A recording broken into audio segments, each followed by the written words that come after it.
AITA for making my daughter leave because my husband is attracted to her? I have been married to my husband and my daughter's stepdad for 4 years. My 23-year-old daughter and I have a complicated relationship. She has been diagnosed with dissociative identity disorder. She has a lot of trauma from watching me and my husband's horrible marriage go down and was bullied in school. When she told me she was being bullied by peers, my view that all children are innocent really tied my hands because I told her that if I said anything to them, I would be an adult harassing a child. She has blamed me for that ever since, and keeps referring to this one time where the kids at school called her trash due to the fact that she wasn't taking care of her hygiene due to depression. Part, not all, of my response was telling her to take a shower, and I bought her new clothes. The bullying finally ended with an expulsion and a suspension for the ringleaders. She still throws the fact that a school clinic volunteer told her that if she was their kid she'd have permission to punch back if administrators didn't do anything.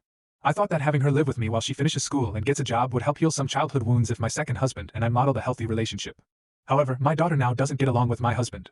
She is a very introverted, creative person who likes immersing herself in escapism. So she'd get annoyed if she was sitting eating alone and my husband would sit across from her and eat, saying she ate later so she could eat alone. However, my husband started acting distant from me and my daughter complained that his eyes lingered for too long. She got very angry and there was a lot of shouting and slamming of doors. Finally, my husband admitted he's attracted to her, and it's hard to be around her all day. Said she was walking temptation and said that's why he was avoiding sex with me. I was so upset to hear this. I don't blame my daughter for this, but at the same time the situation has become unbearable. Something would have to give, and I couldn't collect my thoughts with both of them still being in the house.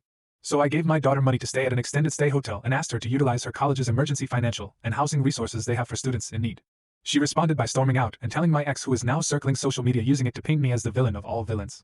I'm not abandoning my daughter.